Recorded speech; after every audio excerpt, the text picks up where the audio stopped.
La neumonía adquirida en la comunidad más o menos ocupa la sexta causa de muerte a nivel mundial como causa global de mortalidad en todos los grupos etarios. Debido al amplio espectro de características clínicas, es importante reconocer y hacer un buen diagnóstico, ya que el diagnóstico diferencial se va a hacer casi con todas las patologías respiratorias. Los cuadros de neumonía adquirida en la comunidad van a variar de cuadros leves hasta cuadros muy graves, ¿no? Los cuadros leves...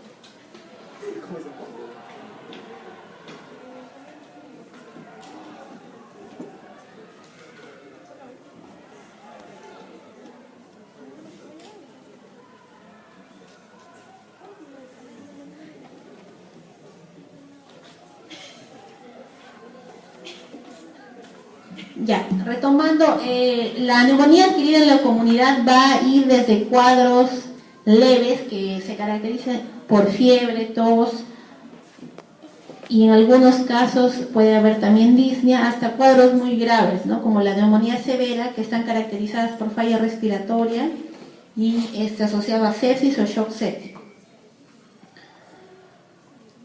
Bueno, como hemos dicho, la neumonía adquirida en la comunidad va a ser una entidad patológica que causa cerca de 4 millones de casos, y de estos 4 millones de casos, casi la cuarta parte necesitan hospitalización, o sea, 1 millón de pacientes se hospitalizan por NAC. Esto es casuística a nivel de Estados Unidos. Ocupa en orden de frecuencia el sexto lugar como causa de muerte, en particular en pacientes adultos mayores. Y va en aumento la incidencia de neumonía causada por infecciones atípicas o por gérmenes oportunistas. Debemos recordar que actualmente existen muchas enfermedades autoinmunes, enfermedades que el paciente va a tomar cierta medicación inmunosupresora, y también la edad en la que se va a presentar, sobre todo en los pacientes ancianos, nos va a generar que muchas de las causas van a ser infecciones atípicas y no las infecciones típicas. Dentro de la etiología vamos a tener 3 tipos, ¿no? La etiología típica, atípica y la etiología viral. Es importante que conozcan esas 3 etiologías, porque no a todos los pacientes vamos a empezar tratamiento con cobertura antibiótica. Muchos pacientes van a necesitar cobertura antiviral. Dentro de la etiología típica, la más frecuente va a ser la causada por el Streptococcus pneumoniae. Muchas de estos gérmenes típicos, como el Haemophilus influenzae, la Moraxella catarrhali, van a tener cada vez menor cantidad de casos, debido a que muchas veces son pacientes que se han vacunado, ¿no? Incluyendo los cuadros de neumonía por Streptococcus pneumoniae. Dentro de los gérmenes atípicos vamos a tener la neumonía por legionela, la neumonía por micoplasma, por clamidia, en el cual la presentación no va a ser, por lo menos radiológica, va a ser diferente, ¿no? Más adelante vamos a ver qué características vamos a encontrar en las imágenes. Y la etiología viral, que cada vez tiene mayor porcentaje en la forma de presentación, ¿no? Ya más o menos en los meses de invierno tenemos un brote todos los años de influenza, ¿no? Aparte de la influenza, también vamos a tener los virus, el rinovirus, la parainfluenza, los adenovirus, el virus sincitial respiratorio y algunos otros virus que son menos frecuentes. Para que un paciente tenga una neumonía, va a tener que tener algunos factores de riesgo que aumentan la probabilidad de que un paciente haga neumonía. Vamos a tener las enfermedades crónicas pulmonares y también algunas enfermedades cardíacas. Dentro de las enfermedades crónicas pulmonares tenemos a los pacientes con EPOC, a los pacientes con fibrosis, a los pacientes con asma, A los pacientes con secuela de tuberculosis que hacen bronquiectasias, por ejemplo, tienen mayor probabilidad de hacer cuadros repetitivos infecciosos. También pacientes con falla cardíaca crónica van a tener mayor incidencia de cuadros neumónicos. En los pacientes ancianos, por encima de los 65 años, ya se aumenta significativamente el porcentaje de presentación. Los pacientes o pacientes que tienen infecciones virales, en los cuales van a haber una sobreinfección bacteriana, ¿no? El cuadro empieza con manifestaciones virales y a los 3-5 días pueden causar una sobreinfección. Son aquellos pacientes que no mejoran, ¿no? Y después de 3 a 5 días tienen un cuadro más aparatoso. Pacientes que son alcohólicos o pacientes que son usuarios de tabaco también van a tener factores de riesgo y para hacer por algunos gérmenes específicos también. Y por último, en pacientes que no van a tener una vía aérea adecuadamente protegida, ¿no? Pacientes con trastorno del sensorio, pacientes que no manejan adecuadamente secreciones, van a tener algunos macroaspiración y otros microaspiración, y esto va a generar también una neumonía aguda. Actualmente, dentro de las tendencias de esta patología, se ha visto que cada vez disminuye más la incidencia de neumonía adquirida en la comunidad, que va a ser causada por el estreptococo neumonía. Esto se debe a que actualmente en las poblaciones de riesgo se inmuniza al paciente, ¿no? Dentro de los pacientes con factores de riesgo vamos a tener los extremos de la vida que deberían de vacunarse, ¿no? Los niños y los adultos mayores y toda la población inmunosuprimida o pacientes con enfermedades pulmonares crónicas, ¿no? Pacientes con EPOC, con asma, pacientes con fibrosis pulmonar deberían de vacunarse, los pacientes con insuficiencia cardíaca también. El incremento de virus respiratorios, hay mayor cantidad de neumonías virales y muchas de esas neumonías cuando el paciente tiene alguna respuesta que a veces no se sabe, ¿no? Porque a veces hay pacientes que no tienen ninguna patología de fondo y sin embargo hacen cuadros de neumonía severa por virus. Y por último, la baja tasa global de detección de patógenos. Normalmente nosotros vamos a hacer muchas pruebas que más adelante vamos a comentar, diagnósticas para tratar de identificar cuál va a ser el patógeno que está causando, en este caso, la neumonía. Lamentablemente, casi en más del 50% no vamos a detectar cuál ha sido el patógeno, ¿no? Por más de que le hagamos pruebas de cultivos, pruebas de PCR, no vamos a llegar a identificar qué produjo la neumonía. Es por eso que el tratamiento inicial va a ser empírico y va a ser de acuerdo a ciertos criterios en cada paciente. Bueno, dentro de la fisiopatología sabemos que van a haber mecanismos de protección que van a evitar que el paciente haga cuadros repetitivos o haga cuadros infecciosos por más de que han estado expuestos a ciertos patógenos.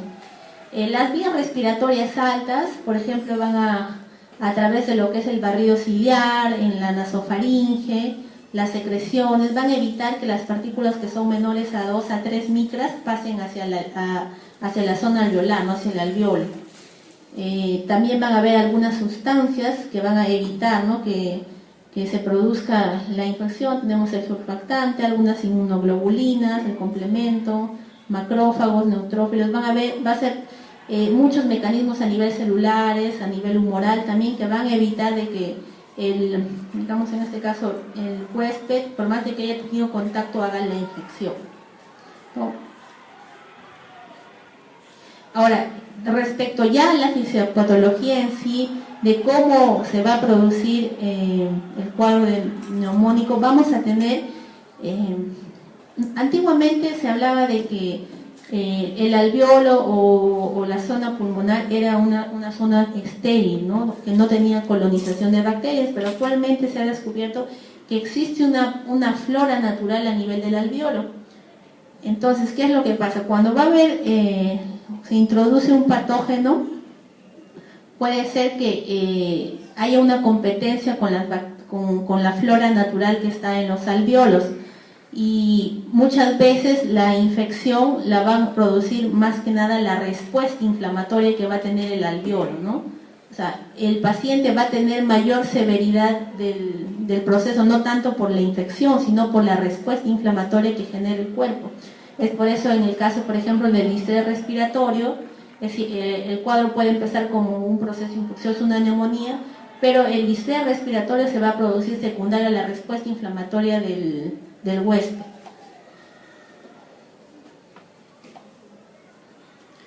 Dentro de las manifestaciones clínicas vamos a tener dos tipos de manifestaciones: las manifestaciones pulmonares y las manifestaciones sistémicas. Las manifestaciones pulmonares vamos a tener algunos signos, algunos síntomas.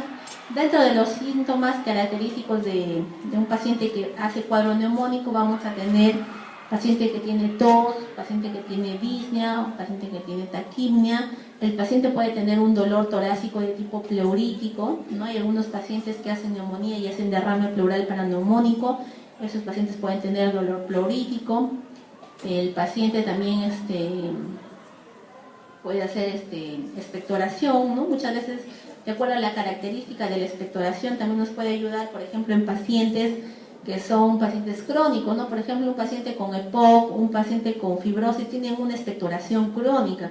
Entonces, cuando el paciente llega a la emergencia, ¿cómo yo puedo diferenciar si ese es un cuadro agudo o simplemente es parte de su cuadro crónico? Normalmente, por ejemplo, para el EPOC, como criterios de un paciente que yo voy a sospechar una neumonía sobreagregada, son pacientes que tengan un aumento de la frecuencia respiratoria del basal del paciente, un cambio en la coloración del esputo, ¿no? Normalmente la coloración del esputo en esos pacientes va a ser de color blanquecino, ¿no?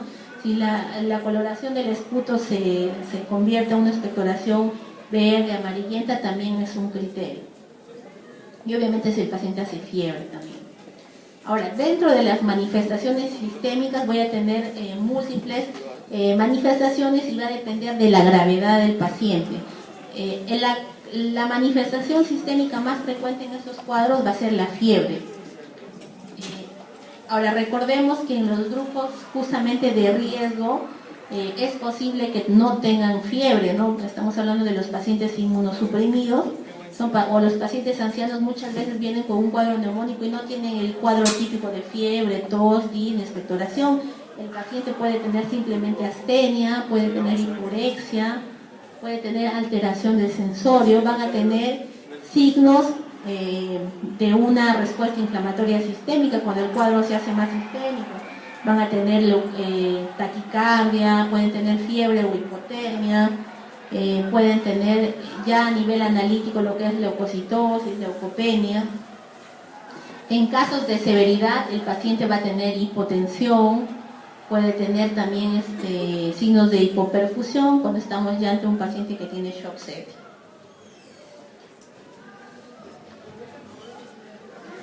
Dentro de los exámenes auxiliares para hacer un diagnóstico correcto de la neumonía voy a tener exámenes laboratoriales que son de sangre o pruebas dirigidas a buscar el patógeno que nos está produciendo el cuadro neumónico, y voy a tener las pruebas imagenológicas. Tengo que pedir algunos exámenes de rutina justamente para evaluar la severidad de estos cuadros. Tengo que pedir siempre un hemograma completo en el cual voy a poder ver si hay una leucocitosis o una leucopenia. Las leucopenias, por ejemplo, nos hacen sospechar que el cuadro probable puede ser una infección por un gram negativo. Después también dentro del hemograma tengo que valorar cuánto es el valor de las plaquetas para ver si hay algún tipo de alteración hematológica, que ya viene a ser un criterio de disfunción orgánica. Tengo que ver después también tomarle una PCR, una proteína C reactiva al paciente al inicio del cuadro, ¿no? Me puede ayudar a diferenciar un cuadro infeccioso de un cuadro que no lo es, ¿no? Y también me ayuda para el seguimiento del paciente. O sea, si tengo un paciente que ingresa a la emergencia con un cuadro neumónico y tiene una PCR en 300 y yo en 48 a 72 horas, que es el tiempo que puedo evaluar la respuesta al tratamiento, le tomo una nueva PCR y esa PCR ha disminuido, el paciente va por buen camino, ¿no? O sea, tiene una respuesta terapéutica, es un criterio para ver si hay respuesta terapéutica. Después, otro examen importante es tomar una gasometría arterial. La gasometría arterial nos va a ayudar para muchas cosas, ¿no? Nos puede ayudar para ver si el paciente tiene insuficiencia respiratoria, que como ya saben hay de dos tipos, la tipo 1 y la tipo 2, y también nos van a marcar severidad en el paciente, ¿no? No es lo mismo tener un paciente con una neumonía que tenga una insuficiencia con una hipoxemia severa, con un PAFI de 100, que tener un paciente pues que tiene una saturación borderline, que tenga 91, 92%, con PO2 en 60, 70, ¿no? El manejo en el primer paciente probablemente va a ser invasivo, vamos a tener que intubar al paciente, conectarlo a un ventilador mecánico y pasarlo a una unidad de cuidados intensivos. El AGA también me va a ayudar para ver si este paciente está haciendo elevación del lactato, ¿no? Sabemos que hay muchos pacientes que empiezan a elevar el lactato. El lactato es un predictor de mortalidad en muchas patologías. También se ha estudiado en neumonía, ¿no? Los pacientes que tienen un lactato mayor a 4 tienen mayor mortalidad que los pacientes que ingresan con neumonía que tienen un lactato menor a 4 a los 30 días. Y los exámenes bioquímicos también tenemos que pedirle glucosa, urea, creatinina. La urea es un examen que vamos a utilizar para muchos scores pronósticos, por eso es importante pedirle la creatinina para poder valorar ajuste de terapia antibiótica también cuando iniciemos terapia antibiótica. Y ya luego pedir algunas pruebas específicas para ciertos patógenos, ¿no? Vamos a pedir, por ejemplo, para lo que es virus, vamos a pedir un IFI viral para tratar de identificar.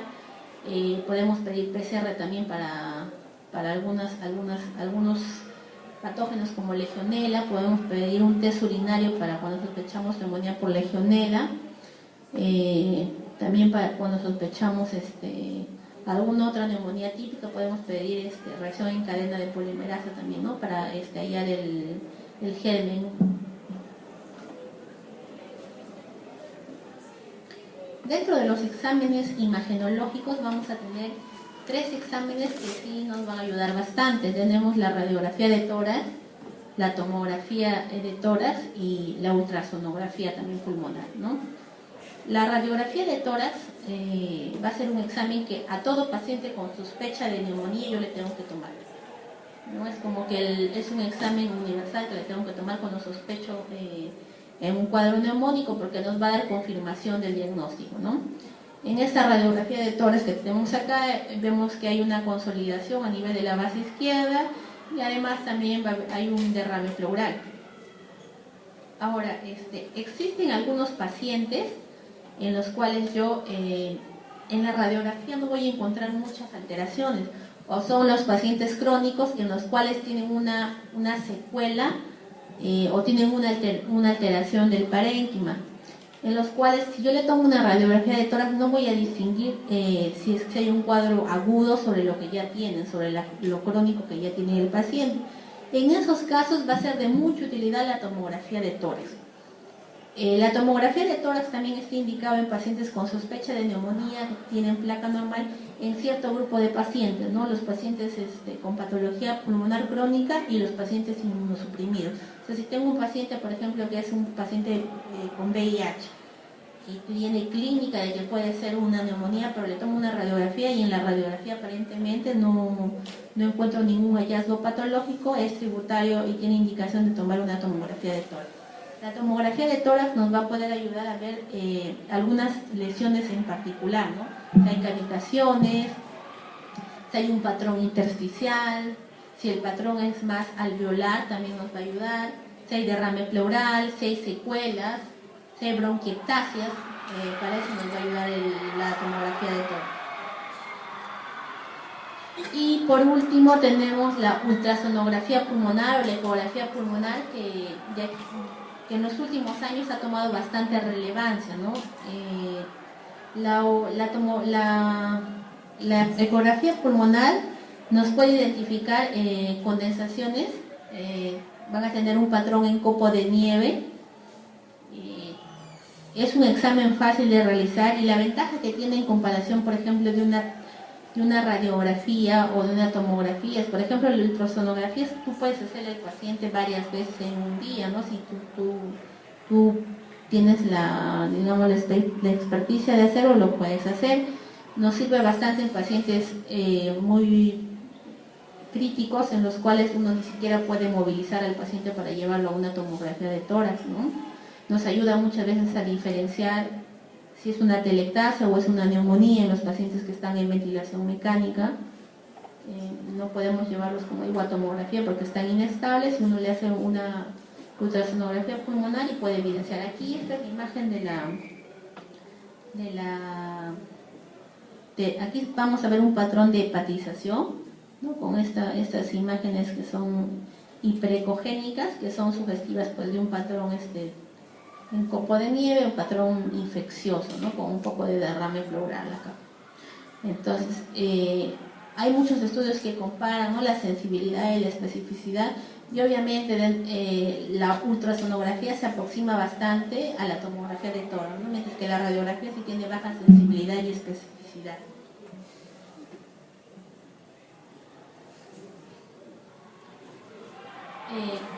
Una vez que yo ya tengo la confirmación radiológica de que hay alguna alteración, yo puedo ver según la forma de presentación, puedo, digamos, inferir qué tipo de patógeno va a ser, ¿no?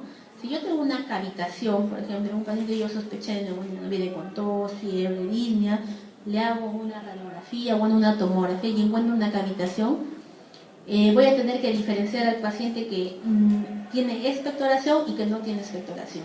Si el paciente tiene expectoración, tengo que pedirle un BK en esputo, tengo que pedirle un Gen Expert, que es una prueba rápida para descartar tuberculosis, y tengo que mandar a hacer un cultivo para hongos, bacterias y micobacterias, ¿no es cierto? Pero ¿qué pasa, por ejemplo, si el paciente tiene una cavitación pero no tiene secreciones, ¿no? Ya lo nebulicé, he intentado inducción de esputo y el paciente no puede dejar una muestra de esputo, pero tiene una cavitación, tengo que hacerle una fibrobroncoscopía a ese paciente, ¿no? Y lo que hago es un lavado bronquialveolar, y en ese lavado bronquialveolar le pido lo mismo, ¿no? Pero ya directamente es un examen mucho más sensible porque se saca directamente de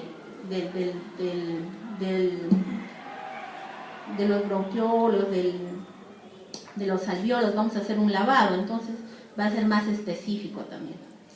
Si tenemos un patrón intersticial, igual hay que diferenciar, básicamente si el paciente tiene expectoración o no, porque el que no tiene expectoración sí o sí tenemos que hacerle una fibrobroncoscopía. Los pacientes que tienen expectoración y tienen un patrón intersticial, recordemos que qué tipo de patógenos nos da un patrón intersticial, nos dan los gérmenes atípicos y los virus. Entonces tenemos que tomarle tanto un PCR para bacterias y un PCR para virus, ¿ya? Y si el paciente no tiene expectoración, tengo que hacerle puedo hacer un hisopado, un nasofaringeo para pedir un PCR para virus y bacterias, ¿no? La típica. Y en su defecto, si no, hacerle una fibrobroncoscopía. Ahora, si tengo un paciente que tiene un patrón típico, que es una neumonía adquirida en la comunidad y tiene un patrón típico, y el patrón de consolidación con expectoración, tengo que mandarle a hacer cultivo de esputo, ¿no? O sea, y el cultivo habitualmente se pide para bacterias y hongos, y también tengo que hacer una baciloscopía. Y también sospecha de influenza estacional si estamos en los meses de invierno, si estamos en el periodo que tenemos mayor casos, que es en invierno, ¿no? Y pedir igual, si hay sospecha de que estamos ante una influenza estacional, pedir un IFI viral. Si no tenemos expectoración, igual el IFI viral que sí le podemos hacer, y la fibrobroncoscopía para sacar un cultivo de secreción bronquial. Ahora, si tenemos un paciente que tiene un derrame pleural y tenemos definitivamente que hacer una toracocentesis, la toracocentesis nos va a poder determinar si el paciente tiene un trasudado o un exudado. Si el paciente tiene un trasudado, obviamente se aleja de que sea un cuadro infeccioso, ¿no? Saben que las causas de trasudado, una de las más frecuentes, son la hipoalbuminemia, el paciente con falla cardíaca. Pero si el paciente tiene un patrón de tipo exudado, eso nos lo va a arrojar cuando nosotros pidamos un citoquímico, un citológico, pedimos un cultivo de líquido pleural.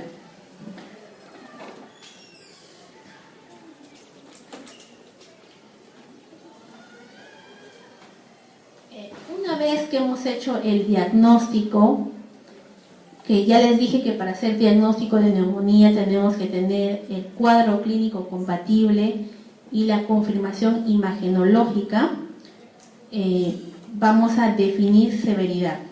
Es importante definir severidad y para eso van a ver algunos scores pronósticos. La alumna que está allá, por favor, si va a seguir hablando, se va a retirar, porque no voy a exponer cuando estás ahí hablando con tu compañero, ¿ya? La última que te escucho. Y por favor, todos van a bajar y se van a sentar acá, porque todos están haciendo otras cosas, se van a sentar acá. Porque tienen que tener respeto al ponente que está acá.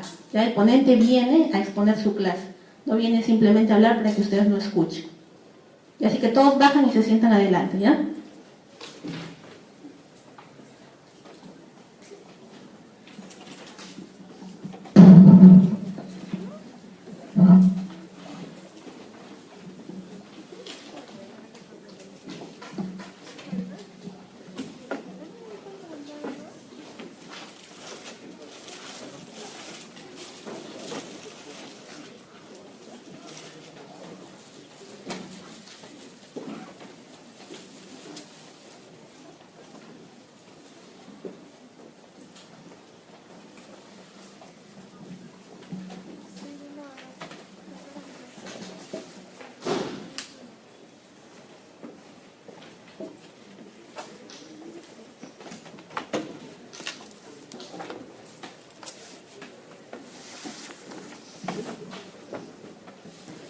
Ya, vamos a continuar con la exposición, vamos a hacerlo un poco más dinámico para que no se duerman ni se aburran. Supongo que ya también han leído el tema, así que saben más o menos. Vamos a conversar un poco, me van a decir a ver qué saben para hacer más dinámica la exposición, ¿ya? A ver, la alumna que estaba hablando, ¿cuál es tu nombre? Tú, ajá. ¿Paola qué? Ya, Paola Guavi. ¿Cómo crees que vamos a identificar la severidad de un paciente que tiene una neumonía? ¿Qué usamos? ¿Qué criterios usarías en ese paciente? Por ejemplo, el hemograma, la leucocitosis. Ya, o sea, el hemograma y la leucocitosis. Pero puedo tener un paciente con una faringitis que tiene una leucocitosis, y es una faringitis y se va a manejar de forma ambulatoria. ¿Qué otra cosa utilizarías para definir severidad? Por ejemplo, cuando tiene paradoja tóraco-abdominal, o sea, no respira. ¿Cómo le llamas a eso? Es un patrón ventilatorio paradojal, ¿no es cierto? O hay uso de músculos accesorios. Eso va a ser la lectoscopía. Entonces, muchas veces lectoscopía va a ser algo subjetivo, porque tú ves al paciente, de repente a ti te parece que está taquipnéico, a tu compañero no le parece que está tan taquipnéico. Entonces, por eso se han creado scores pronósticos, ¿no? Para que nadie lo haga de forma subjetiva, sino subjetiva se hace con un puntaje, así todos más o menos tenemos un lenguaje claro y homogéneo. Entonces, la severidad se va a definir y es necesario definir en el paciente que ingresa a la emergencia, porque yo tengo que definir en el paciente que ingresa con neumonía a la emergencia. Se va a manejar de forma ambulatoria, se va a manejar de forma, tengo que hospitalizar al paciente, y si lo voy a hospitalizar, ¿dónde lo voy a hospitalizar al paciente? Lo voy a hospitalizar en un piso de hospitalización, voy a hospitalizarlo en una unidad crítica, va a ir a la UCI, tengo que determinar dónde se va a hospitalizar el paciente. De repente, si yo soy en un nivel primario de atención y tengo un paciente con una neumonía grave, yo no voy a poder manejarlo en ese centro, por lo tanto lo tengo que transferir a un hospital donde sí lo puedan manejar.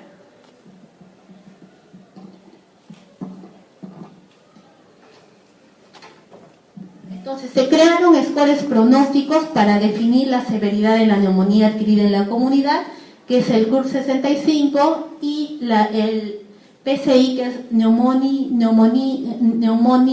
Severity Index, que sí nos sirve para manejar tanto la neumonía adquirida en la comunidad como la intrahospitalaria, para poder determinar qué paciente requiere una unidad de cuidados intensivos. Dentro del CUR 65 se puede hacer, es un score sencillo que se puede hacer en cualquier hospital de nivel 1, nivel 2, incluso se han hecho modificaciones, que es el CRB 65, que no utiliza exámenes de laboratorio, que están diseñados para el primer nivel de atención, en el cual yo puedo determinar el puntaje del paciente para poder determinar si el manejo va a ser hospitalizado y pueda transferir al paciente. El CUR 65 se va a caracterizar, primero vamos a tener la C de confusión o alteración del estado sensorio, que equivale a un punto. el valor de la urea mayor a 7 moles por litro o mayor a 20 miligramos por decilitro, que también equivale a un punto, que tenga una frecuencia respiratoria mayor o igual a 30, que tenga una alteración a nivel hemodinámica, ¿no? Que se va a manifestar con una presión sistólica por debajo de 90 o una diastólica por debajo de 60, también un punto, y que el paciente sea mayor a 65 años. Si yo tengo un CURP 65 de 0 a 1, la mortalidad a los 30 días es más o menos de 1.5%. Por lo tanto, este paciente es de bajo riesgo y el manejo es ambulatorio, ¿no? El paciente se va a su casa. Si yo tengo un paciente que tiene un CURP de 2, la mortalidad ya sube, la mortalidad es de 9.2%. Entonces tengo que ver, o lo voy a hospitalizar, o es un paciente que de repente es un buen paciente, el familiar le va a dar su medicamento, es un paciente bien cuidado, entonces yo lo puedo dar de alta, pero con un seguimiento estricto, ¿no? De repente lo signo en 48 horas y evalúo cómo es el paciente. Si el paciente tiene un score de entre 3 a 5 puntos, es un paciente de alto riesgo. Por lo tanto, ¿y por qué? Porque la mortalidad a los 30 días es del 22%, o sea, son pacientes que sí se pueden morir por su cuadro de neumonía, entonces se tienen que quedar hospitalizados. Y aquí tenemos que ya hacer otro tipo de score, que es el PCI, ¿no? Ya saco el PCI, que van a ver que tiene muchos criterios. Vamos a tener criterios demográficos en los cuales vemos si es de sexo femenino, masculino, laboratoriales. Por ejemplo, si tienen acidosis, si el pH está por debajo de 7.35, si el BUN está por encima de 30, la urea, el sodio menor de 130, una hiperglicemia, una anemia, hematocrito menor de 30, o están con insuficiencia respiratoria tipo 1, un PO2 por debajo de 60, o tienen derrame pleural. Y ahí van sumando, ¿no? Más 30, más 20, hacen todas las sumatorias. Dentro de comorbilidades vamos a sumar puntos cuando el paciente es un paciente oncológico, es un paciente que tiene un problema hepático, una insuficiencia cardíaca, ha tenido un stroke, o es un paciente que dializa o tiene una falla renal. Y a nivel del examen físico se utilizan casi los parámetros de CIRS, ¿no? En frecuencia respiratoria más de 30, alteración de conciencia, hipotermia, fiebre, taquicardia. Entonces yo voy a hacer una sumatoria, ¿no? Como vemos acá, cuando el paciente tiene mayor de 130 puntos, se considera un PCI en 5 y es un paciente crítico que tiene que ingresar inmediatamente a la UCI. Es habitualmente un paciente que va a requerir soporte ventilatorio. A diferencia de cuando el paciente tiene un puntaje por debajo de 61, ¿no? Es de bajo riesgo, la mortalidad es 0.2, por lo tanto son pacientes que se manejan de forma ambulatoria. Hasta el PCI grado 3 o estratificación 3 pueden ser de manejo ambulatorio, pero el grado 4 y el grado 5 tienen que hospitalizarse.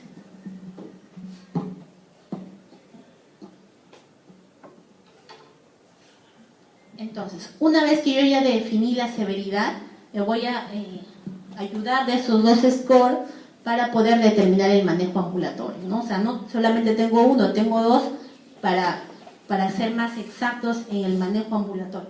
Entonces, ustedes que rotan por los diversos hospitales, cuando nosotros tenemos un paciente que ingresa a la emergencia y yo le hago un diagnóstico de una neumonía, debería de hacerle por lo menos uno de los dos scores para ver si se puede ir de alta, ¿no? No es que lo hospitalizo porque creo, no sé, no, hago mis scores y tengo algo objetivo para que se quede hospitalizado o se vaya de alta el paciente. Si el paciente tiene un CURP 65 de 1 y ese 1 es un paciente mayor a 65 años y tiene un PCI entre 1 y 2 y las funciones vitales normales, el paciente es de manejo ambulatorio. Si el paciente, por ejemplo, aquí ya hay otro criterio, ¿no? Si ya satura menor de 92, dicen que y es un paciente que no tiene patología pulmonar crónica, ya podríamos pensar en que sí se va a tener que hospitalizar el paciente. De ahí el paciente que tiene un PCI de 3 y tiene un CURP 65 mayor a 1, que ese punto no sea la edad, o sea, que sea la frecuencia respiratoria, y un CURP 65 mayor o igual a 2. Estos también son de manejo hospitalario. Ahora, si el paciente tiene, como dijimos ya, un PCI de 4 o 5, es un paciente que se tiene que hospitalizar. ¿Cuándo yo voy a hablar, o si me hacen una pregunta, ¿no? ¿Cuál es el criterio de una neumonía severa? Hay dos condiciones que son que nos definen severidad de la neumonía. Es el shock y es la falla ventilatoria que requiere ventilación mecánica. O sea, si el paciente tiene uno de los dos, así no tenga leucocitosis, así no tenga fiebre, así no tenga nada, pero va a ventilación mecánica por el cuadro neumónico, es una neumonía grave. Y si el paciente está en shock séptico también por la neumonía, es una neumonía grave.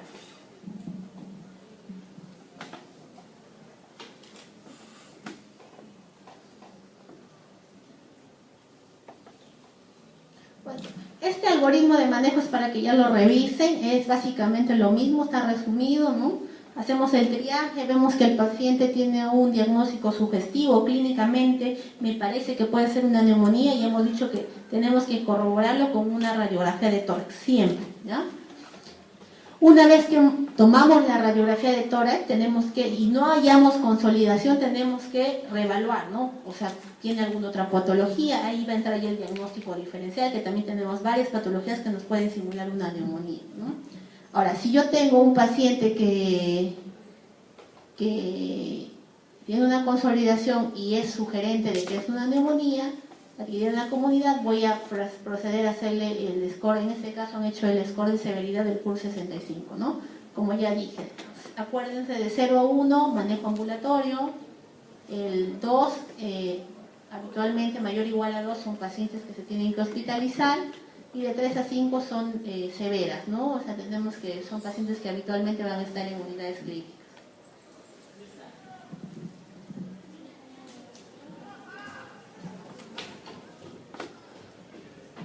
Bueno, ya, y digamos ya hice mi diagnóstico, mi paciente es un paciente joven, de 40 años, tiene una neumonía lobar, y es decir, tiene un CUR 65, obviamente si tiene 40 años y está estable, probablemente va a ser de 0 el CUR. Entonces tengo que ver qué cobertura antibiótica le voy a dar, porque el paciente es cierto, se va a ir de alta, pero tiene que irse con una terapéutica. Entonces, el problema de nuestro sistema de salud es que nosotros no hacemos, o sea, no tenemos reportado el porcentaje de resistencia bacteriana. Entonces, idealmente eso lo tienen que hacer los servicios pues, de epidemiología, ¿no? Porque no es lo mismo, todas estas guías, todos estos scores están diseñados en otro tipo de realidad, ¿no? Son revisiones americanas, europeas. Entonces, la recomendación es que si yo tengo un paciente sin comorbilidades hemos dicho que vamos a hablar de pacientes con enfermedades crónicas, oncológicos, falla cardíaca, ¿no es cierto? Y que en los últimos 3 meses no haya usado ningún antibiótico, este paciente puedo darle doxiciclina bioral, que la dosis es de 100 cada 12, o acitromicina, ¿no? La dosis es 500 cada 24 horas. Si el reporte epidemiológico de ese lugar o donde yo estoy evaluando al paciente te reportan que la resistencia a macrólidos y doxiciclina es mayor al 25%, yo ya no le puedo dar esa terapéutica, le tengo que dar fluoroquinolonas respiratorias, que tengo levofloxacino o moxifloxacino, o betalactámicos más macrólidos. En betalactámicos puedo utilizar amoxicilina ácido clavulánico, puedo utilizar cefuroxima, ¿no es cierto? Entonces, más un macrólido. Refieren que la tolerancia es mucho mejor a citromicina que a claritromicina, ¿no? La claritromicina está asociada a mayores efectos gastrointestinales, lo que hace que el paciente no cumpla con su tratamiento. Entonces, entre claritro y acitro, recomienda dar acitromicina al paciente. Entonces, para ese paciente, como dije, ya tenemos el esquema terapéutico. Mientras que, si yo tengo un paciente que tiene alguna comorbilidad y con uso de antibiótico, a ese paciente sí le tengo que dar fluoroquinolonas respiratorias o betalactámicos más macrólidos. Entonces, si en el examen les preguntan, pues no tengo un paciente de tantos años, te van a dar obviamente para que saques el CUR probablemente, entonces ustedes, ahí siempre hay que ver si el paciente, probablemente la pregunta podría ser qué terapéutica es de elección en este paciente, ¿no es cierto? Si es un paciente que usó antibióticos previos en los últimos 3 meses, puede ser fluoroquinolonas respiratorias o betalactámicos, ¿no? O sea, básicamente la diferencia es el uso de antibióticos y qué comorbilidad tiene el paciente. Porque más o menos la cobertura del manejo ambulatorio va a ser similar a la cobertura hospitalaria, solamente que en este caso va a ser vía oral, ¿no? Y la hospitalaria habitualmente es vía endovenosa.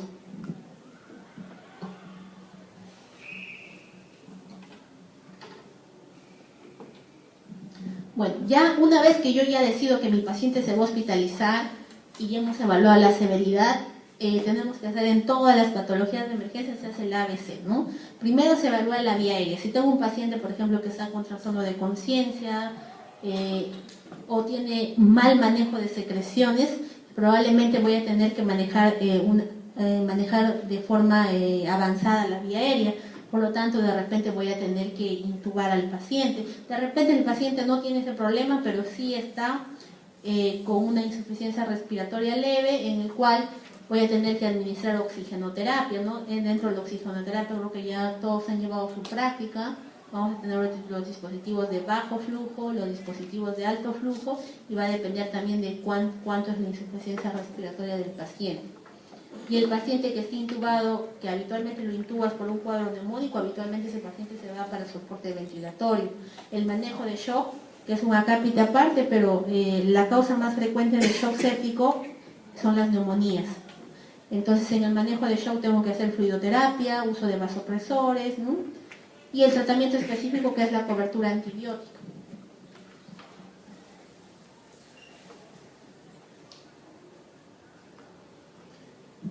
Dentro del tratamiento específico vamos a tener la antibioticoterapia, que voy a comentar en la siguiente diapositiva, y el uso de corticoides.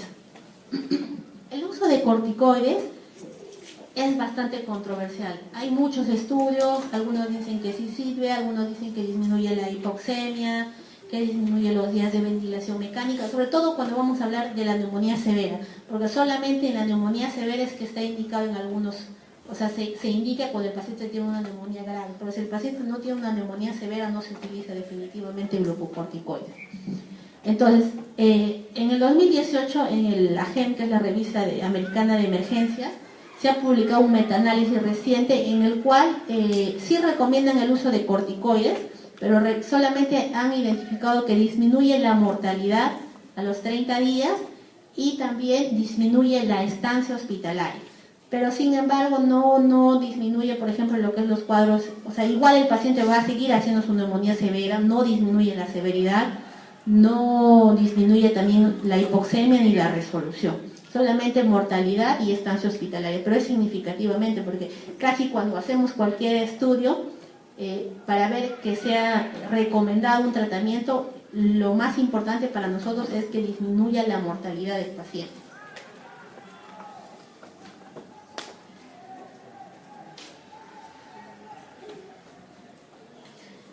Bueno, una vez que ya tenemos nuestro tratamiento hospitalario, aquí sí vamos a tener que buscar qué paciente va a tener algunos factores de riesgo para dos gérmenes importantes, porque obviamente si tenemos riesgo para ese germen, va a cambiar totalmente la terapéutica, ¿no es cierto? Si tenemos un paciente que se hospitaliza, que no tiene ninguno de los factores de riesgo mencionados, el paciente va a recibir, como les decía, casi lo mismo que va a recibir para terapia ambulatoria, ¿no? Fluoroquinolonas respiratorias o un beta-lactámico más un macrólide o cefalosporinas de tercera generación, también más macrólide.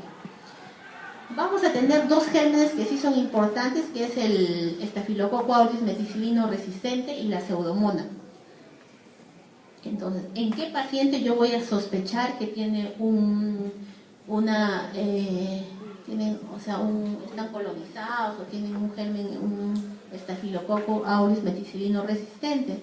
En pacientes a los que yo les hago un gram de esputo y le encuentro cocos gram positivos, creo que no deberían tener. Pacientes que yo ya han tenido o ya sabemos que tienen colonización también de masa, pacientes que recientemente han tenido un cuadro viral o similar a una influenza, pacientes que han recibido los 3 primeros meses antibióticos, ¿no? Por eso es importante también ver si esos pacientes han recibido, sobre todo cuando han recibido alguna fluoroquinolona. Si yo le hago una radiografía, una tomografía a mi paciente, y en este paciente encuentro que tiene una neumonía, una cavitación, una neumonía necrotizante, también son sospechosos de que pueda ser un estafilococo. Después, ¿qué factores voy a tener para sospechar que el paciente puede estar colonizado? Pacientes en hemodiálisis, ¿no? Los que dializan tienen riesgo también de estar colonizados, no infectados, pero sí colonizados. Entonces, Si esos pacientes tienen riesgos para colonización, ya sea en un cuadro neumónico, es lógico pensar que el germen que ha producido la neumonía es un estafilococo. Pacientes, acá ponen pacientes homosexuales, pacientes usuarios de drogas endovenosas, después también pacientes que están en la cárcel también, ¿no? Pacientes sobre todo que tienen algún grado de hacinamiento también. Ahora, pacientes, también vamos a tener por otro lado los pacientes que tienen factores de riesgo para pseudomonas. Aquí a la cabeza están los pacientes que tienen anormalidades pulmonares, cualquier tipo de anormalidad.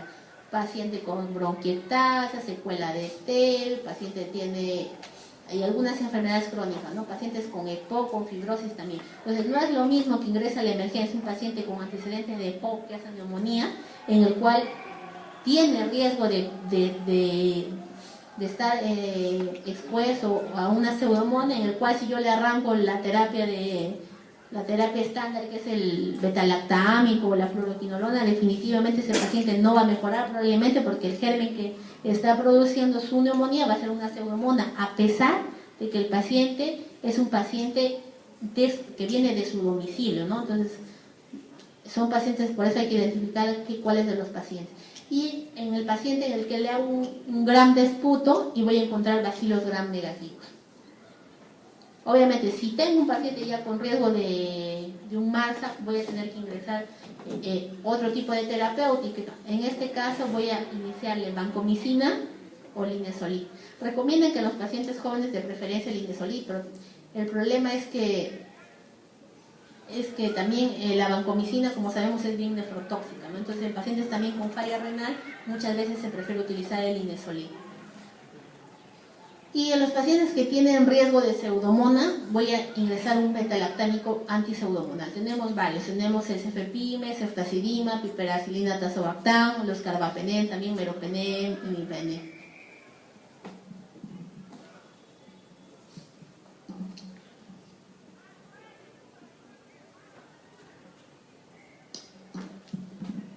Como les mencionaba, el paciente que viene con neumonía al tener signos pulmonares puede tener múltiples patologías, puede tener un edema pulmonar, una congestión pulmonar. Para el caso, por ejemplo, de la congestión pulmonar, muchas veces tenemos, por ejemplo, el caso más que siempre tenemos que ingresan, por ejemplo, a veces a shock trauma, es el paciente en diálisis, ¿no? Tiene un paciente en diálisis con un edema agudo de pulmón nefrogénico. Entonces, pero también a veces el paciente tiene signos clínicos laboratoriales de que puede estar haciendo una neumonía. Entonces, normalmente en esos pacientes el tema congestivo se resuelve fácil, se resuelve rápido, ¿no? Es un paciente que pudo venir con una gran insuficiencia respiratoria y post-diálisis, por ejemplo, mejoró, se resolvió el AGA, la placa también haces un control radiológico y prácticamente ya no encuentras ninguna alteración en la radiografía. Los pacientes con falla cardíaca también que hacen edema agudo de pulmón son pacientes que vienen por ejemplo, con una gran insuficiencia respiratoria y luego de 1 a 2 horas de manejo el paciente tiene una mejoría pero rápido, ¿no? Eso a veces nos hace pensar que es más un problema congestivo, porque un problema neumónico no se va a resolver en 1 o 2 horas. El paciente con TEP también, ¿no? El paciente con TEP muchas veces es un paciente que viene pues con DIR, que puede tener tos, dolor pleurítico, pero habitualmente en la tromboembolia pulmonar la radiografía de tórax va a ser normal. Te le tomas la placa de tórax y vas a encontrar una placa de tórax normal. La hemorragia pulmonar, por ejemplo, o la hemorragia alveolar, algunas patologías, por ejemplo, vasculitis, pacientes que tienen enfermedades reumatológicas, en las cuales tú le haces un estudio de imágenes y el paciente va a tener imágenes de patrón intersticial o alveolo intersticial, ¿no? Ahí, por ejemplo, muchas veces el diagnóstico no está muy claro. Hacemos una tomografía y la tomografía sí van a ver signos característicos de que es una hemorragia alveolar. Las atelectasias, las neumonitis químicas también, ¿no? Muchos pacientes tienen aspiraciones y no hacen neumonías infecciosas, sino es más el cuadro inflamatorio. Bueno, reacciones a algunos medicamentos, pacientes con neoplasias pulmonares, todo lo que son las enfermedades vasculares del colágeno, las vasculitis, ¿no? Pacientes que tienen agudizaciones de bronquiectasias y todas las enfermedades pulmonares intersticiales, ¿no? La sarcoidosis, tenemos la neumonía organizada criptogénica. Entonces todas esas nos van a ayudar, por ejemplo, mucho la tomografía, a veces porque las imágenes tomográficas van a tener ciertos patrones que nos va a hacer sospechar de algún otro tipo de patología.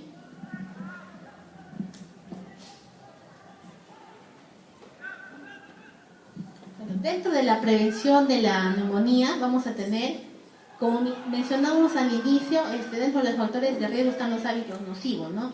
En este caso, el tabaco, el alcohol. Entonces, si el paciente, por ejemplo, evita esos factores de riesgo que son modificables, va a tener menos predisposición a hacer cuadros de neumonía. Y como les mencioné, el hecho de que actualmente hay una inmunización contra influenza, contra neumococo, por ejemplo, ha reducido significativamente la tasa de cuadros neumónicos, ¿no? Por eso es que, por ejemplo, cuando empieza la estación en invierno de influenza, todos los que somos poblaciones de riesgo nos vacunamos. Ustedes se considerarían una población de riesgo porque ustedes van a rotar a los hospitales, entonces deberían de vacunarse contra influenza. Y el neumococo, que sí, habitualmente solamente vacunan a las poblaciones de riesgo, los extremos de vida y los pacientes inmunosuprimidos o con enfermedades pulmonares crónicas.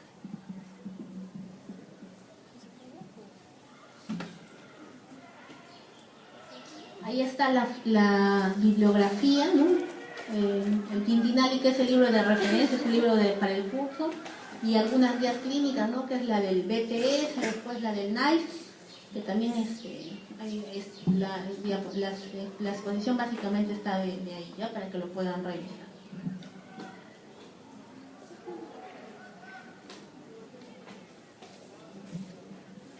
Vamos a continuar con la otra exposición, que es la exposición de hemoptisis.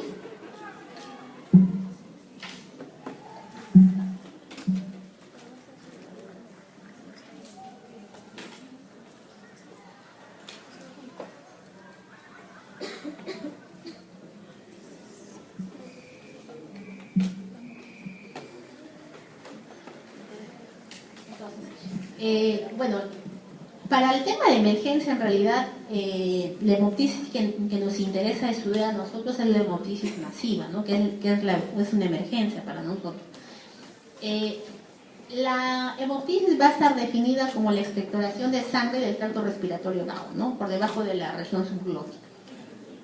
Eso es importante porque vamos a tener que dentro del diagnóstico diferencial pueden haber sangrados a nivel de lo que es la orofaringe. Muchas veces llega el paciente a la emergencia asustado y refiere que está tosiendo con sangre, ¿no? Y a veces lo que tiene es un epistaxis posterior, tiene una lesión de la cavidad oral.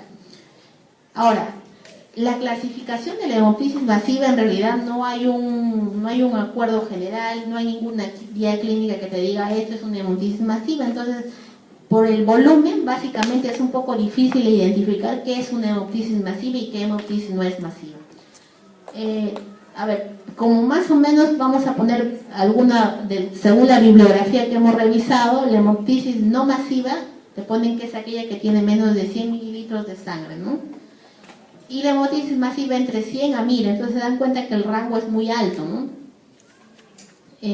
Hay una gran dificultad para cuantificar el volumen.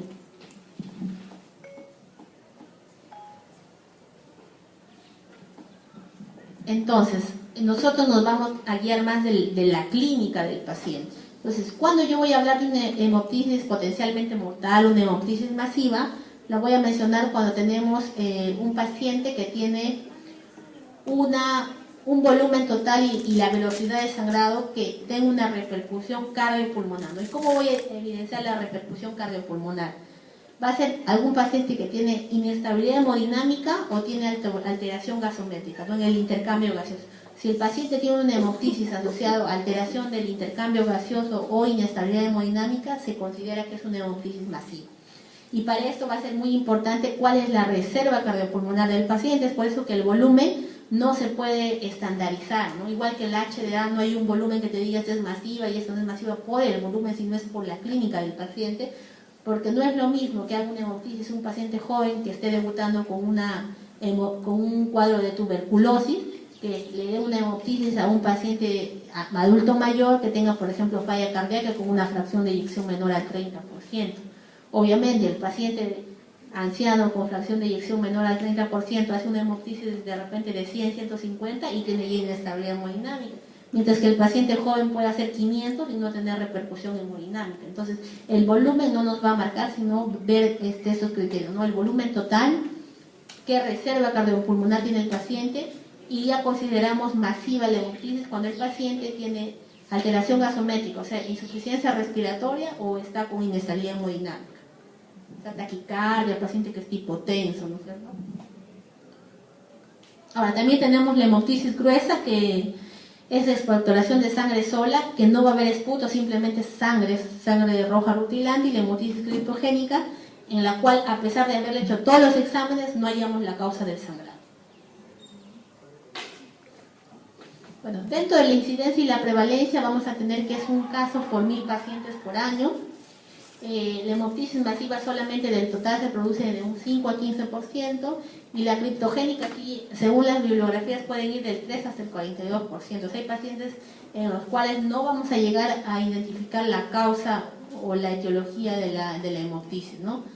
Ahora, respecto a lo que es tuberculosis de manera global, si ven que también es en un rango alto, obviamente porque hay países como el nuestro, en el cual el paciente que llega con hemoptisis, lo primero que se me viene a la cabeza es que tiene tuberculosis, a diferencia de los países en los cuales no tienen una tasa tan alta de tuberculosis, en los cuales la hemoptisis está más asociada a lo que son problemas vasculares, ¿no? Malformaciones arteriovenosas, o en algunos casos también el problema de los problemas oncológicos.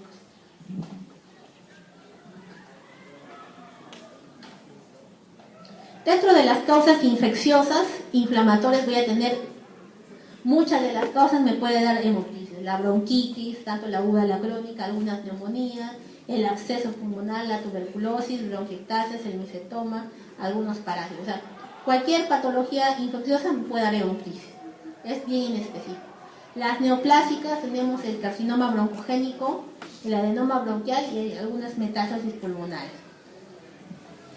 Las cardiovasculares, el infarto pulmonar, las malformaciones arteriovenosas, algunos pacientes que tienen hipertensión pulmonar venosa, cardiopatías congénitas y aneurisma de aorta también.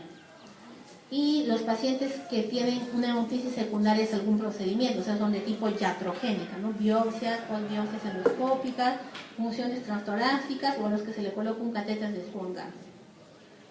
Un catéter que va a la arteria pulmonar, puede haber una lesión también. Bueno, dentro de la hemorragia alveolar que mencionamos, que entran dentro del diagnóstico diferencial, vamos a tener lo que son las vasculitis, por ejemplo, la enfermedad de Wood-Pasteur, la vasculitis, la hemosiderosis, algunos fármacos, algunos tóxicos, y ya algunas otras causas más raras, ¿no? Las malformaciones congénitas, un cuerpo extraño. Bueno, entonces, como les mencionaba, la causa de hemoptisis, lo que sí nosotros debemos ver es de acuerdo a nuestra patología, ¿no? Por ejemplo, nosotros la causa más frecuente de hemoptisis son las bronquiectasias y las tuberculosis, ¿no? En cambio, por ejemplo, esta es una diferencia, por ejemplo, en dos poblaciones distintas, ¿no? Una población árabe que se parece un poco a la nuestra, ¿no? Bronquiectasias en la cabeza, luego tuberculosis, bronquitis, aspergiloma en un porcentaje mínimo. Las neoplasias solamente llegan a un 2%, pero se dan cuenta que la no identificada puede llegar hasta un 25%. Y esta es otra en una población israelí, bronquiectasias del 20%, seguido, por ejemplo, de cáncer pulmonar, ¿no? Y tuberculosis, por ejemplo, solamente 1.4%.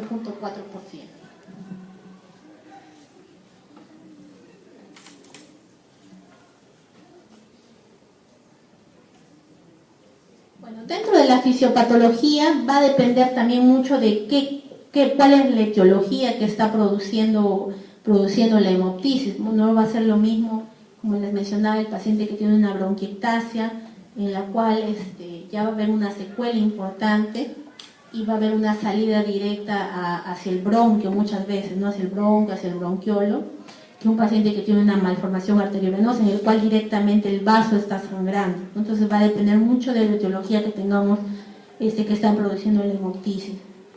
Respecto al diagnóstico, vamos a vamos a ver que va a haber un enfoque inicial. Primero debemos determinar el origen de la hemorragia y ver cuál es el estado hemodinámico cardiopulmonar del paciente y tratar de controlar la hemorragia, ¿no?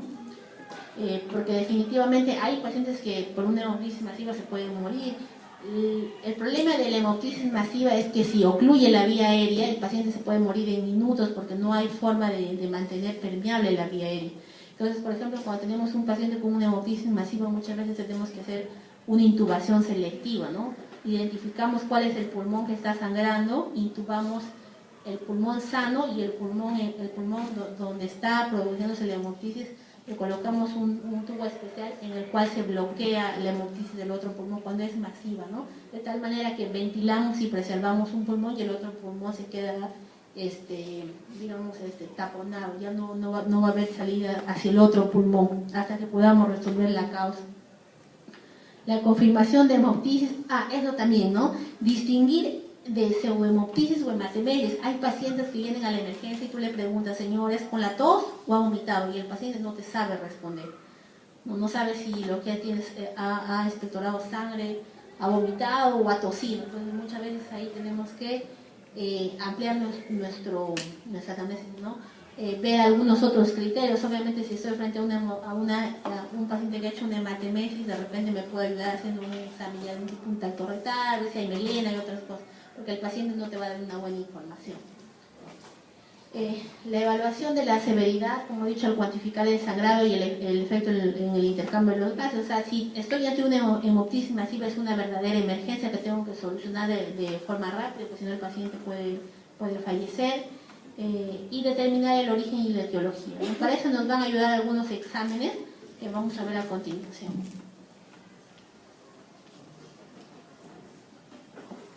Como pruebas de rutina vamos a pedir a todos los pacientes pruebas sanguíneas, ¿no? Un hemograma, un perfil de coagulación para ver si hay alguna coagulopatía. Siempre se pide un grupo y factor en este caso, si el paciente va a necesitar soporte transfusional, un perfil bioquímico, la gasometría arterial y exámenes para tuberculosis. Dentro de los estudios de imágenes vamos a tener la radiografía, la tomografía, la angiografía, pero la prueba de elección inicial es la fibrobroncoscopía, ¿no? Tenemos dos tipos de fibrobroncoscopía, la flexible y la rígida. La fibrobroncoscopía flexible, por ejemplo, va a tener la ventaja sobre la fibrobroncoscopía rígida, que la flexible va a llegar de manera más distal, o sea, a ramificaciones más pequeñas, mientras que la fibrobroncoscopía rígida, por ejemplo, me ayuda cuando el volumen de sangrado es alto, tiene mayor succión, entonces puedo por lo menos poder hacer el examen y tener una mejor visualización. Y también la rígida nos ayuda para hacer algunos procedimientos.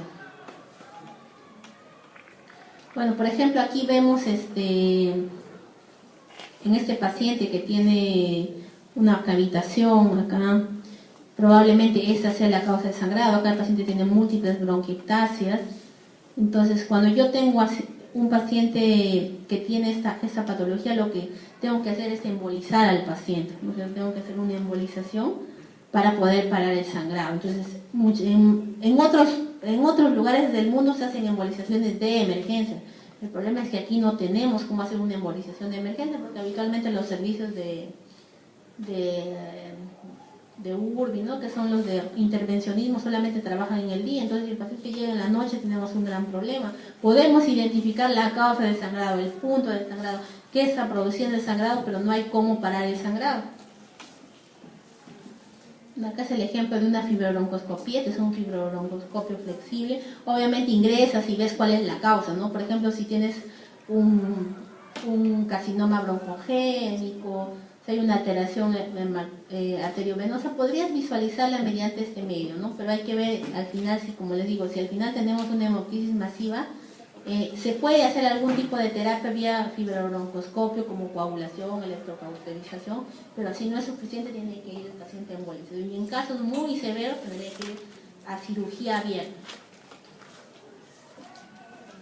El paciente que tiene que hospitalizarse van a ser aquellos que tienen alto riesgo de hemorragia, la etiología con alto riesgo de hemorragia. Por ejemplo, si tengo un paciente que yo ya sé que tiene una malformación arteriovenosa, y viene con hemoptisis, ese paciente se tiene que hospitalizar porque es de alto riesgo, ¿no es cierto? O pacientes con bronquiectasias que ya han hecho anteriormente episodios de hemoptisis. Anormalidades del intercambio gaseoso, inestabilidad hemodinámica, o sea que cumplan criterios de hemoptisis masiva y que tengan algunas comorbilidades, como dijimos. Puede ser que mi paciente no tenga un volumen importante de pérdida, pero sus comorbilidades hacen que tenga una reserva cardiopulmonar pobre. Por lo tanto, son pacientes que pueden tornarse hemodinámicamente inestables con pocos volúmenes, ¿no? Pacientes que son coronarios crónicos, pacientes que se anticoagulan, por ejemplo, si vienen por hemoptisis, se tiene que hospitalizar, ¿no? La hemoptisis ya viene a ser un criterio de sangrado mayor en el paciente anticoagulado. Una neumonectomía previa, imagínense que solo tenga un pulmón y que haga hemoptisis el paciente, alteración del defensorio y arritmia. Como manejo general de la hemoptisis activa, vamos a poner decúbito lateral en el lado afectado para evitar que la sangre pase al otro pulmón, ¿no? Y comprometa el pulmón sano. Hay que monitorizar estrictamente lo que son signos vitales, cuantificar bien los volúmenes de hemoptisis. Se puede utilizar oxígeno suplementario, tratar de evitar, muchas veces el paciente, utilizamos antitusígenos, utilizamos por ejemplo codeína, y eso nos va a ayudar a que el paciente no haga el esfuerzo tusígeno y como a veces logramos disminuir la cantidad de pérdida del paciente, ¿no? Tenemos que cubrir también a veces al paciente con terapia antibiótica porque obviamente va a ser un caldo de cultivo las áreas que se queden en las vías respiratorias. El paciente habitualmente no va a ingerir alimentos cuando estamos ante una hemoptisis importante, activa, y hay que transfundir al paciente si tiene, yo veo que el paciente tiene una hemoptisis masiva, así el paciente, no voy a esperar todavía a ver que el paciente tenga una anemia severa, nada, voy a tener que transfundir al paciente. Y obviamente si el paciente, como les dije, tiene una hemoptisis masiva, tendría que proteger la vía aérea. Esto es lo que les mencionaba respecto a la intubación selectiva, ¿no? O sea, en este caso este tubo va a tener 2 lúmenes, es un tubo de 2 lúmenes, ¿no? Vamos a tener acá, este tubo es especial, tiene 2 CAF, ¿no? Uno de los CAF se va a anclar al bronquio que va a estar del lado que es donde se produce la hemoptisis, en este caso del lado derecho, y el bronquio izquierdo. Entonces, al lado derecho vamos a inflar el balón, ¿no? Con lo cual evitamos de que la sangre pase hacia el pulmón izquierdo. Y obviamente este va a tener un lumen por donde puedes hacer una aspiración o puedes ingresar el tubo de fibrobroncoscopía también. Y por este otro lumen se va a ir ventilando el pulmón izquierdo. Podemos hacer embolización de la arteria bronquial, como les dije, terapia de coagulación y en algunos casos cirugía. Ahora hay un ejemplo de la embolización que se produce. No ven acá cómo hay salida de contraste, ¿no es cierto? Aquí en esta zona. Y aquí luego de la embolización ya no se presenta salida de contraste, o sea, ya se frenó la hemorragia. Bueno, si tenemos, obviamente vamos a tener, como dije en los dos casos, la hemoptisis masiva y la que no es masiva. Si tenemos una hemoptisis masiva, inmediatamente manejo de vía aérea, intubación con tubos de doble lumen o selectiva, broncoscopio con oclusión de bronquio también se puede hacer. Si se encontró la causa, tratar específicamente la causa, ¿no? Si no se halla la causa y sigue teniendo el paciente inestabilidad o la hemoptisis se está poniendo en riesgo la vida del paciente, se procede a hacer una embolización de arterias bronquiales o cirugía. Muchas veces el paciente termina en neumonectomía, porque no hay forma de parar el sangrado. Entonces el paciente se le hace neumonectomía de emergencia. Y habitualmente en el paciente que no tiene una hemoptisis masiva sí se hace estudios diagnósticos hasta buscar la causa. Entonces lo que debemos recordar es que si tenemos un paciente con hemoptisis masiva siempre se protege la vía aérea, ¿no? Y a diferencia de otros casos en el cual han visto que en las prácticas se hace la intubación con un tubo común, ¿no? Que es de un solo lumen, para el caso de la hemoptisis masiva se hace una intubación con un tubo de doble lumen. Y si la hemorragia, luego de intubar al paciente y hacerle fibrobroncoscopía, mejoró, ya sigue todo el algoritmo diagnóstico. Y si la hemorragia no paró, hay que hacer la embolización de emergencia o ablación, ¿no?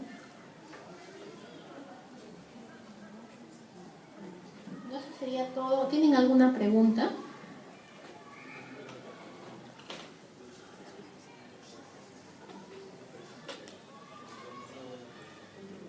De ese o del tema anterior, ¿alguna pregunta?